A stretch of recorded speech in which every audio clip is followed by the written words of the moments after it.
नमस्कार बच्चों, आज हम पढ़ेंगे कक्षा 9वीं के विषय सामाजिक अध्ययन में अर्थशास्त्र का एक चैप्टर जिसका नाम है पालमपुर गांव की कहानी।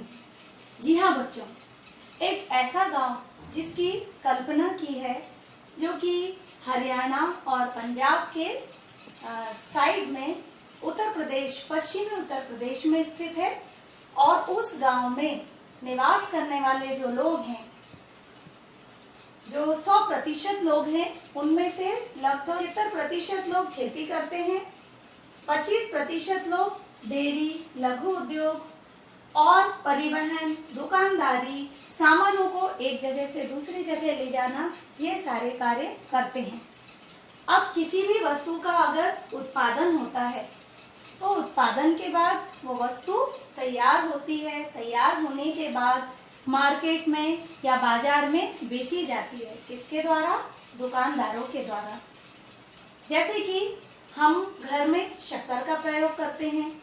अब उसी शक्कर को सबसे पहले भूमि पर खेत में गन्ने के रूप में उगाया जाता है।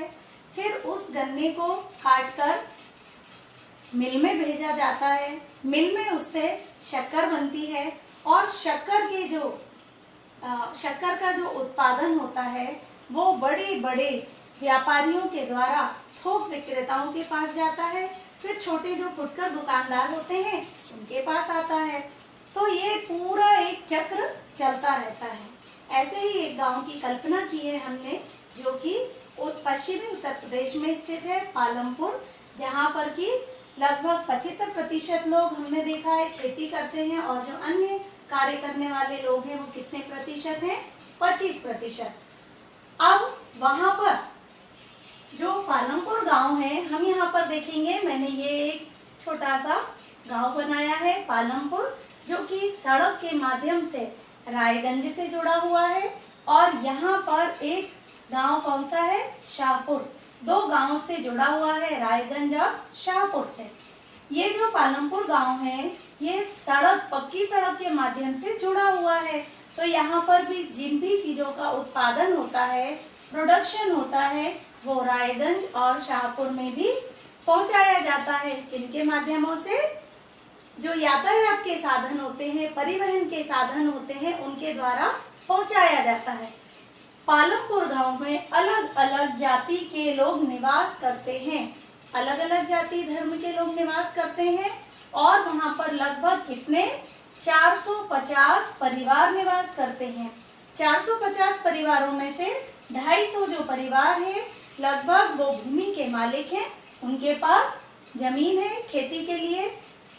और जो 150 किसान हैं, वो कैसे किसान हैं बच्चों? भूमिहीन किसान हैं, उनके पास अपनी जमीन नहीं है। वो इन बड़े किसानों के खेतों में कार्य करते हैं। और जो लगभग 60 अन्य परिवार हैं, जो 60 परिवार है, वो अन्य कार्य करते हैं। जैसे जो उत्पादित वस्तु है उसको परिवहन के माध्यम से दूसरी जगह पर पहुंचाना, या फिर तैयार वस्तु को दूसरे इन गांवों में बेच कर आना, या फिर दुकानों में सामान को रखकर लोगों को बेचना, अन्य कार्य करते हैं। और हमारा जो पालमपुर गांव है, इस गांव में कितने स्कूल हैं? 2 स्कूल हैं और एक अस्पताल है। मतलब ये एक आदर्श गांव है जहाँ पर कि हॉस्पिटल भी है, स्कूल भी है और सभी के अलग अलग कार्य बटे हुए हैं, है ना। जो बड़े परिवार हैं, जो भूमि के मालिक हैं, उनके मकान कैसे होंगे? पक्के मकान होंगे, रहने की अच्छी व्यवस्था होगी। और जो भूमिहीन किसान मजदूर हैं या फिर पिछड़े लोग हैं, उनके मकान कच्चे होंगे और वो दूसरों की जमीन पर कार्य करते हैं। इसके बाद देखेंगे हम जो पालमपुर गांव है उसमें जो खेती की जाती है, वहां पर हरित क्रांति का उपयोग किया गया। हरित क्रांति क्या होती है? सबसे पहले आइए हम देखते हैं हरित क्रांति। 1960 का जो दशक था, 60 जो दशक चल रहा था, उसके अंत में जो बीज हैं उन पर नए नए प्रयोग किए गए। बीजों को, उन्नत जो बीज थे उनका प्रयोग किया गया खेती के लिए। और एक बीज था जिसका नाम था HYV बीज। इस बीज का प्रयोग किया गया। सबसे पहले इस बीज का प्रयोग कहाँ किया गया बच्चों? हरियाणा और पंजाब, दो ऐसे राज्य थे जिनमें सबसे पहले HYV बीजों का प्रयोग किया गया। ये ऐसे बीज थे जिन्हें की शंकर प्रजाति के बीज थे, मतलब दो अच्छे अन्य किस्मों के बीज को मिलाकर तैयार किया गया था, जो कम भूमि कम बोने पर अधिक से अधिक उत्पादन दे। तो इस बीज का जब उपयोग किया गया तब हम देखेंगे कि यहाँ पर 3200 किलोग्राम प्रति हेक्टेयर उत्पादन हुआ। और इससे पहले जो परंपरागत तरीके से हम खेती करते थे उस समय 1300 किलोग्राम प्रति हेक्टेयर हमें उत्पादन मिलता है। आप देखेंगे पहले 1300 किलोग्राम प्रति हेक्टेयर मिलता था जब हम परंपरागत तरीके से खेती करते थे। वही बीज बार बार बोना, वही मिट्टी और वही हल के द्वारा खेती करना, तब हमें उत्पादन कम होता था। जब हमने इस हरित क्रांति के समय इन बीजों का प्रयोग किया तो हमें कैसा उत्पादन मिला? बहुत अधिक संख्या में बढ़कर उत्पादन प्राप्त हुआ। अब जब उत्पादन अधिक मात्रा में हुआ, बहुत अधिक मात्रा में जब हमें उत्पादन प्राप्त हुआ तो उस जो उत्पाद प्राप्त हुआ उसका हम क्या करेंगे? तो किसानों ने क्या किया, ये जो पालमपुर गांव था इसके आस पड़ोस में जितने भी गांव थे पक्की सड़क से जुड़े हुए गांव, तो उनमें क्या किया, इनका परिवहन शुरू किया, आदान प्रदान। जो जितना भी उत्पादन होता था उसको पड़ोस के गांव में भेजा जाने लगा। अब इस कार्य के लिए भी कुछ लोगों की जरूरत होती है, जैसे बस चलाने वाले लोग, ट्रक चलाने वाले लोग, ट्रैक्टर चलाने वाले लोग, कुछ लोग बैलगाड़ी भी चलाते थे। बैलगाड़ी के माध्यम से भी एक स्थान से दूसरे स्थान पर जो कच्ची सामग्री थी उसको लोगों के द्वारा पहुंचाया गया। अब अगर हमारे पास बहुत अधिक मात्रा में कच्ची सामग्री है और हमारे पास मात्र वही सामग्री रहे, उसका कोई उपयोग ना किया जाए तो भी कोई मतलब नहीं है। उस सामग्री का रूप परिवर्तित करके दूसरे रूप में अगर हम उसे उपयोग करते हैं तो वही एक आदर्श ग्राम की पहचान होती है कि हम एक मान लीजिए गन्ना ही गन्ना बोए जा रहे हैं और उस गन्ने को बेच रहे हैं, तो लेने वाला कितना गन्ना लेगा? नहीं। अगर आसपास कोई मिल है और हम उस गन्ने को मिल में भेज दे रहे हैं और मिल में वो शक्कर के रूप में तैयार हो रहा है और उस उत्पादित सामग्री को अर्थात शक्कर को अगर हम दूसरे बड़े विक्रेताओं को भेज रहे हैं और वो छोटे विक्रेताओं को भेज रहे हैं, तो ये एक सारा क्रम चलता रहता है। इसी प्रकार का कार्य कहाँ पर हुआ? पालमपुर गांव में हुआ कि जो भी सामग्री थी वो कुछ लोगों ने उत्पादन किया, कुछ लोगों ने परिवहन किया, कुछ लोगों ने उनको दूसरे रूप में परिवर्तित किया और इसी प्रकार ये पूरा एक क्रम चलता रहा। अब किसी भी वस्तु को तैयार करने के लिए या किसी भी चीज के उत्पादन के लिए कुछ चीजों की आवश्यकता होती है। अब वो कौन कौन सी चीजें हैं? सोचा है कभी आपने? अगर हम खेती कर रहे हैं तो खेती करने के लिए सबसे पहले हमें किस चीज की आवश्यकता होगी?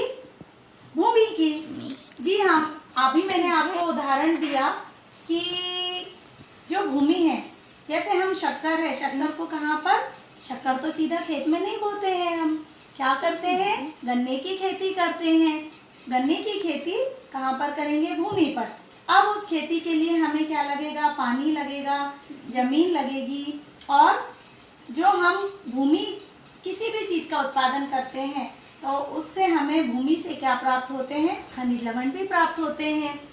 फिर दूसरा क्या है? वस्तु के उत्पादन के लिए जो 4 चीजें आवश्यक हैं उसमें दूसरी चीज क्या है? श्रम। जी हाँ, अगर हमने किसी वस्तु का उत्पादन कर लिया और हमारे पास कार्य करने के लिए मजदूर नहीं है तो वो उत्पादन का भी कोई महत्व नहीं होगा। तो हमें श्रम के लिए किन की आवश्यकता होती है? मजदूर या कर्मचारियों की आवश्यकता होती है। फिर वस्तु के उत्पादन के लिए जो चीजों की आवश्यकता होती है उसमें तीसरा क्या है? औजार, मशीनें। जितने भी प्रकार की मशीनें, मैंने आपको उदाहरण दिया कि गन्ने से शक्कर बन रही है। अब शक्कर कैसे बनेगी? मशीनों में बनेगी। वहां पर कौन लगेंगे? श्रमिक या मजदूर लगेंगे। मशीनों के माध्यम जो औजार है उसमें मशीनें, और जैसे अगर हमारा किसान कोई औजार उपयोग कर रहा है तो वो हल, ट्रैक्टर इनका उपयोग करेगा, या फिर हम औजार में कंप्यूटर को भी ले सकते हैं। कोई बिलिंग का कार्य कर रहा है या ज़्यादा लेखा जोखा का पूरा हिसाब किताब रख रहा है तो हमारा औजार में क्या आएगा, कंप्यूटर भी आ जाएगा। फिर ये कैसी संपत्ति है, ये सारी स्थायी पूंजी है। अगर हमने इनमें एक बार पैसा लगा दिया मशीनों को खरीदने में या इन सामग्री को खरीदने में, तो हमें बार बार हर बार फसल बोने के लिए या डाटा को एंटर करने के लिए हर बार इन सामग्री को खरीदने की आवश्यकता नहीं होती है। तो ये कैसी संपत्ति है बच्चों, स्थायी संपत्ति या स्थायी पूंजी। कार्यशील पूंजी, किसी भी कार्य को करने के लिए हमें किस चीज की जरूरत पड़ती है बच्चों, नगद पैसों की या नगद रुपयों की। अगर हमारे पास नगद है तो हम क्या करेंगे, भूमि खरीदेंगे, भूमि पर हम फसल का उत्पादन करेंगे, फसल का उत्पादन हुआ तो उसमें कुछ श्रमिक लगेंगे और उस तैयार सामग्री को हम मशीनों में भेजेंगे तैयार होने के लिए, और इसी तरह ये चक्र चलता रहेगा। तो जो कार्यशील पूंजी है उसमें नगद पैसे, भूमि, श्रम और पूंजी, ये सारी चीजें इसमें आती हैं। ये देखिए, ये आपको एक डायग्राम बना दिख रहा है कि जो उद्योगपति होता है उसके पास भूमि, जिस भूमि में उत्पादन होता है, उसके बाद भूमि का जो उत्पादन हुआ वो श्रम, जो श्रमिक है उनके द्वारा कार्य किया गया, और जो भौतिक पूंजी होती है जिसमें कि जैसे धागे से कपड़ा तैयार करना, मिट्टी से हमारे घड़े तैयार करना, इस प्रकार की जो चीजें होती है उसमें भौतिक पूंजी लगी होती है। और एक जो उद्योगपति होता है इन सारी चीजों का केंद्र होता है। ये इन सारी तैयार चीजों को क्या करता है, लोगों के बीच में बेचता है या वितरित करता है। तो बच्चों, आज हमने देखा एक आदर्श ग्राम की कहानी, जो कि एक काल्पनिक गांव है। हमने ऐसी एक कल्पना की है कि अगर एक गांव हो तो उस गांव में अगर उत्पादन हो रहा है तो किन किन लोगों की जरूरत होगी। तो वो गांव हमने कौन सा देखा, पालमपुर गांव की कहानी। आज हम इस वीडियो को यहीं पर समाप्त करते हैं, इसके बाद मिलते हैं अगले वीडियो में। नमस्कार।